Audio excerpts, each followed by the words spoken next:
मैं बिजनेस कर रहा था। अचानक मेरी माँ बीमार पड़ गई। माँ के बीमार होने की वजह से मेरे पिताजी ने एक खूबसूरत विधवा युवती को काम पर रख लिया था। वह घर में खाना बनाती थी, बर्तन धोती थी और मेरी माँ की सेवा करती थी। वह युवती देखने में भी बहुत सुंदर थी। धीरे धीरे मैं उसके प्यार में पड़ने लगा। एक दिन दोपहर के 3 बजे वह मेरे लिए चाय लेकर आई। तभी उसके हाथ का मेरे हाथ से स्पर्श हुआ और मेरे पूरे शरीर में सिरहन दौड़ गई। वह जाने लगी थी तो मैंने उसका हाथ अपने हाथों में पकड़ लिया और आगे ऐसा कुछ हुआ। नमस्कार दोस्तों, मेरा नाम अविनाश है। मैं एक शहर में बिजनेस करता हूँ और मेरी उम्र अभी 30 साल है। मेरे माता पिता गांव में रहते हैं और वहाँ हमारी थोड़ी बहुत खेती है जिसे वह ही संभालते हैं। लेकिन अब उनकी उम्र बढ़ने लगी है और खेत का कठिन काम उनके लिए भारी पड़ने लगा है।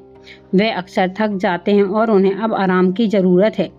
मेरे बिजनेस की व्यवस्था के कारण मैं शादी भी नहीं कर पाया और सिर्फ 2-3 महीने में एक बार गांव जा पाता था, पर उतना समय भी उन्हें नहीं दे पाता था। एक दिन अचानक पिताजी का फ़ोन आया और उन्होंने घबराहट में बताया कि माँ बहुत बीमार है और अस्पताल में भर्ती कराया गया है। यह सुनते ही मेरा दिल धड़क उठा और मैंने तुरंत अपना सारा बिजनेस का काम छोड़कर गांव की ओर रुख किया। माँ अस्पताल में बिस्तर पर पड़ी थी। वह दिन ब दिन कमज़ोर हो रही थी। वह अक्सर बीमार रहने लगी थी और अब उनमें काम करने की ताकत नहीं बची।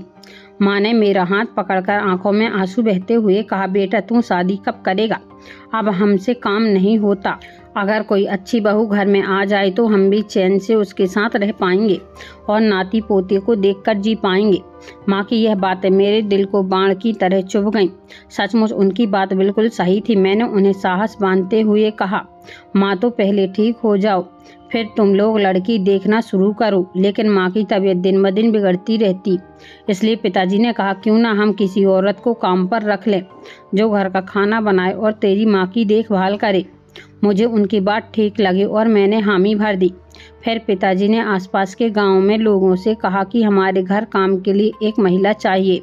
कुछ दिन बाद मैं घर में काम कर रहा था, तभी दरवाजे पर दस्तक हुई। मैंने दरवाज़ा खोला तो सामने एक सुंदर युवती खड़ी थी।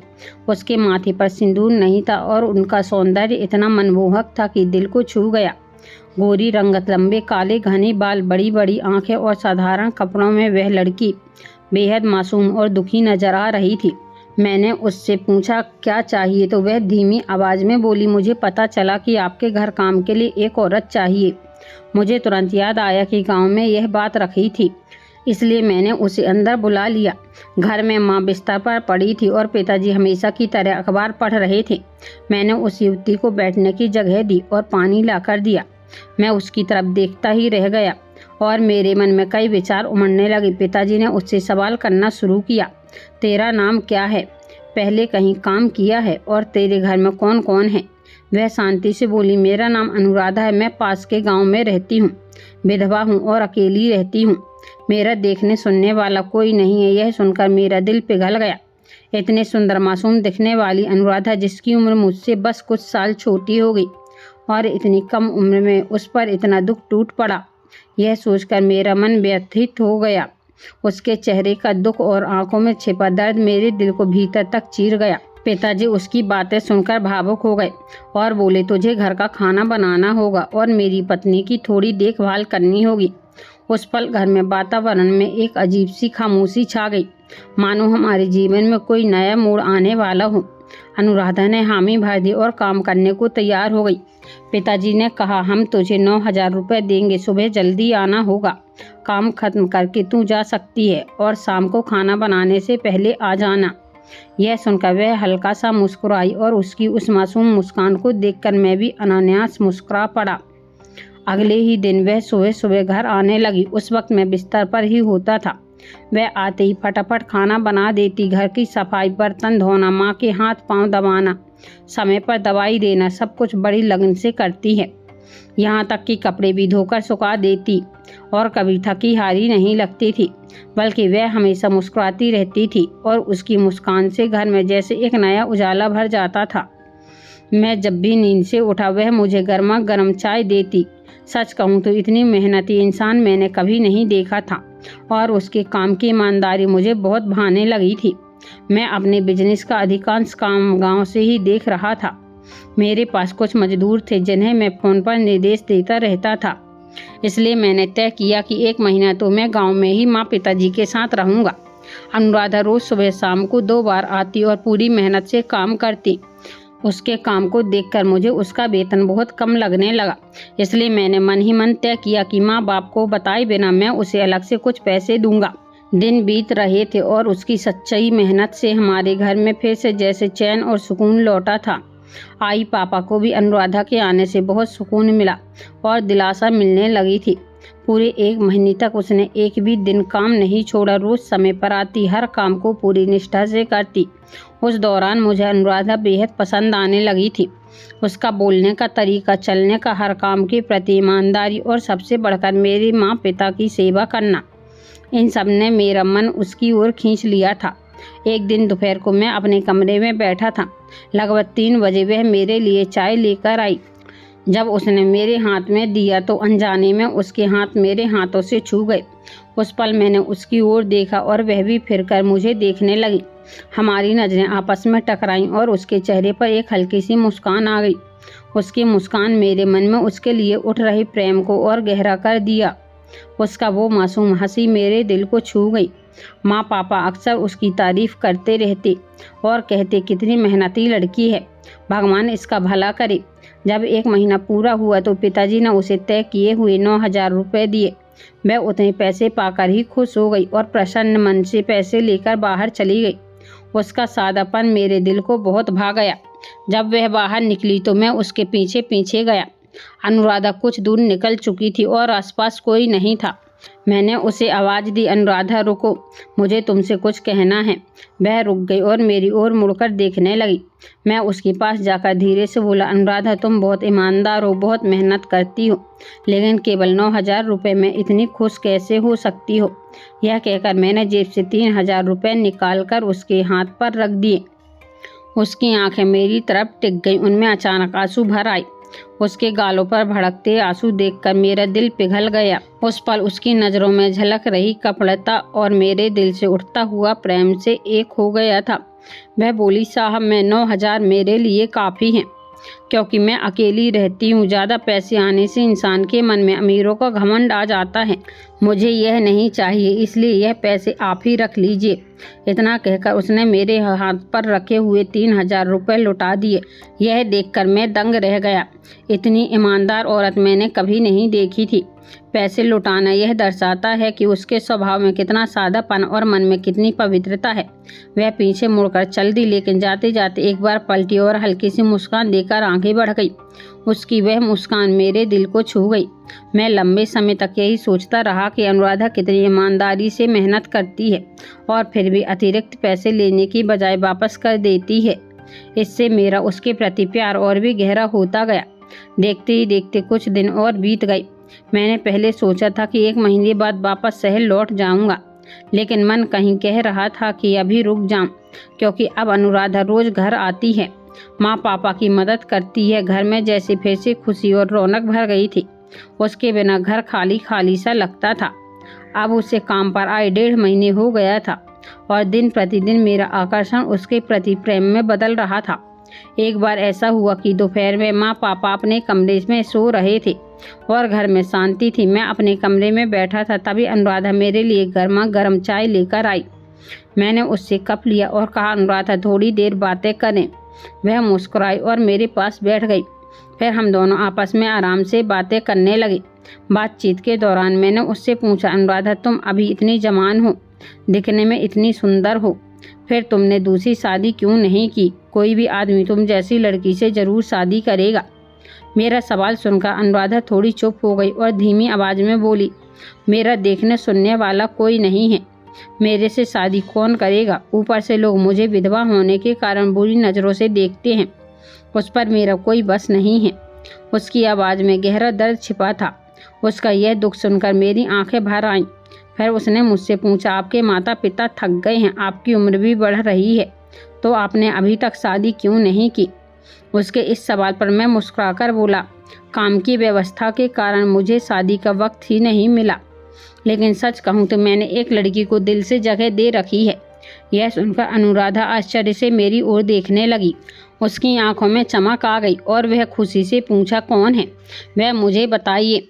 मैं हंसते हुए बोला, नाम तो नहीं बता सकता, और हाँ इतना बता रहा हूँ कि उसके बाल लंबे हैं, शरीर छरहरा है, आंखें बड़ी बड़ी हैं और दिखने में बिल्कुल तुम्हारी तरह खूबसूरत है। मेरी बात सुनती अनुराधा शर्मा गई और धीमी आवाज़ में मुस्कुराई। उसके गाल इन गानों में पड़ने वाली डिम्पल ने मेरा दिल मोह लिया। मैंने उसका नाजुक हाथ हल्के से पकड़ लिया और कहा, अनुराधा सच बताऊं तो मुझे तुम बहुत पसंद हो। मुझे तुमसे प्यार हो गया है। तुम हमारे घर में आई और मेरे माता पिता को सुख दिया। मेरे कई बोझ हल्के हो गए और उसके साथ ने मेरा दिल भी जीत लिया। मुझे तुम्हारे बिना जीवन की कल्पना भी नहीं होती है।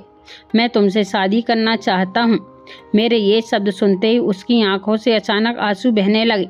मैं घबराकर पूछ बैठा, अनुराधा मैंने कुछ गलत तो नहीं किया? तुम्हें मेरी बात पसंद नहीं आई क्या? तब उसने आंसू पोंछते हुए जवाब दिया, नहीं आपने कुछ भी गलत नहीं कहा, लेकिन आप इतने हैंडसम और अमीर हैं और मैं गरीब, ऊपर से विधवा हूँ। आपके माता पिता को एक भी पसंद नहीं आऊँगी। उसकी आवाज़ में डर था, लेकिन उसकी आंखों में मेरे लिए प्यार साफ दिखाई दे रहा था। मैंने उसे शांत किया, धीरे से पास खींचा और कसकर गले लगा लिया। उस पल जैसे हमारे दो टूटे दिल एक हुए। मैंने उसकी आंखों में देखा और अनजाने में मैं उसके ओंठों पर अपने ओंठ रख दी। हम दोनों उस क्षण प्यार में खो गए। घर में एक नया आनंद जन्मा था। शाम हुई, अनुराधा खाना बनाकर चली गई, लेकिन उसकी मुस्कान और उसका स्पर्श मेरे मन में गहराई तक अंकित हो गया। शाम को माँ बाप खाना खा रहे थे। मैं भी उनके पास बैठा था और मन में साहस जुटाकर धीमे स्वर में विशेष छोड़ा, माँ बाबा मुझे आपसे एक ज़रूरी बात करनी है। वह बोले, बोलो बेटा। मैंने थोड़ी देर रुककर हिम्मत जुटाई और कहा कि आप चाहते हैं कि मेरी शादी हो जाए। माँ बाप हंस पड़े और बोले, हाँ हम तो कब से इस दिन का इंतजार कर रहे हैं। तब मैंने पिता की तरफ देखते हुए कहा, मुझे हमारे घर में काम करने वाली अनुराधा बहुत पसंद है, क्योंकि वो दोनों की बहुत सेवा करती है, घर में काम ईमानदारी से करती है और उसका स्वभाव इतना साफ है कि उस पर बिना शक किए भरोसा किया जा सकता है। एक बार मैंने उसे उसके काम से ज़्यादा पैसे देने की कोशिश की थी, लेकिन उसने मना कर दिया। ऐसी ईमानदार और सच्ची स्त्री पर मेरा दिल अपने आप ही आ गया। मुझे उससे प्यार हो गया और मैं उससे शादी करना चाहता हूँ, लेकिन पहले मैं आपका मन जानना चाहता हूँ। मेरी बात सुनकर माँ बाप ने एक दूसरे की तरफ देखा। चेहरे पर हल्की मुस्कान आई और वो बोले, बेटा हमें भी अनुराधा बहुत पसंद है। हमें भी पता है कि वह विधवा है, लेकिन इतनी ईमानदार, संस्कारी और साफ दिल की औरतें बहुत कम होती हैं। अनुराधा उन्हीं में से एक है। उसने हमारे घर में सेवा, ईमानदारी और सच्चाई का उदाहरण पेश किया है। हमें भी वह बहुत पसंद है और अगर हमें उसके जैसी भी मिल जाए तो हमारे लिए इससे बड़ा सौभाग्य कुछ और नहीं हो सकता। माँ बाप की बातें सुनकर मेरा दिल खुशी से भर आया। उस पल मेरी आंखों में खुशी के आंसू आ गए। अगले दिन सुबह अनुराधा हमेशा की तरह काम पर आई। उसे अभी तक कुछ भी पता नहीं था कि हमारे बीच क्या बातें हुई। वह शर्माते हुए हॉल में खड़ी थी, आंखें झुकी हुई थी। शायद मन में शंका थी कि उसका सपना कभी पूरा होगा या नहीं। तभी माँ और पिता हॉल में आए और उन्होंने अनुराधा को बुलाया। अनुराधा धीरे से आगे आई। मेरे माँ बाप उसके पास गए। माँ ने उसके सिर पर प्यार से हाथ फेरा और मुस्कुराते हुए बोली, अनुराधा आज से तुम हमारे घर की बहू हो। मेरे बेटे को तुम पसंद हो और हमें भी तुम बहुत पसंद हो। तुम्हारी ईमानदारी और संस्कारों की वजह से हम तुम्हें बहू के रूप में स्वीकार करते हैं। यह सुनते ही अनुराधा की आंखों में आंसू बहने लगे। वह रो पड़ी। माँ ने उसे गले लगाया, सिर पर हाथ फेरते हुए बोली, अब तुम इस घर की बेटी हो। उस पल पूरे घर में एक अनोखा आनंद फैल गया। हम सब हंसने लगे, दिलों में संतुष्ट था और घर में खुशियों का माहौल हो गया। कुछ ही दिनों में मेरी और अनुराधा की शादी माँ बाप ने बड़े धूमधाम से करवाई। हमारी शादी में बहुत लोग आए। कुछ ने हमें ताने दिए, आलोचना की, तो कुछ ने हमारी टाइप और हमारी प्यार का सलाम किया। लेकिन सच कहूँ तो हमारे लिए सबसे बड़ा महत्व था माँ बाप का आशीर्वाद, उनका आनंद और उनका साथ। मेरा और अनुराधा का शादी करना सही था या गलत? क्या हमारे माँ बाप का निर्णय उचित था या नहीं? दोस्तों, यह बात आप मुझे कमेंट करके बताना। सच्चा प्यार कभी पैसे रुपए समाज के नाम पर नहीं टिकता। ईमानदारी, सेवा और साफ दिल पर अनुराधा जैसी स्त्री जो अपना दुख को भुलाकर दूसरों की सेवा करती है, उसकी सादगी और दिल की पवित्रता की उसका असली कहना है। इस कहानी से हमें सीखना चाहिए कि किसी कारणमन उसकी ईमानदारी और संस्कार ही जीवन की सबसे बड़ी संपत्ति है। समाज चाहे कुछ भी कहे, लेकिन अगर सच्चा प्यार साफ दिल से स्वीकार किया जाए तो वह रिश्ता जीवन भर सुख देता है। इसलिए हर रिश्ते की नींव हमारी विश्वास, सच्चाई और ममता पर ही रखनी चाहिए। दोस्तों, उम्मीद करती हूँ कि आपको हमारी यह कहानी पसंद आई होगी। कहानी पसंद आई हो तो वीडियो को लाइक करें, चैनल पर नए हैं तो चैनल को सब्सक्राइब करें, नोटिफिकेशन को जरूर दबाएं ताकि अगली अपडेट सबसे पहले आपको मिले। धन्यवाद।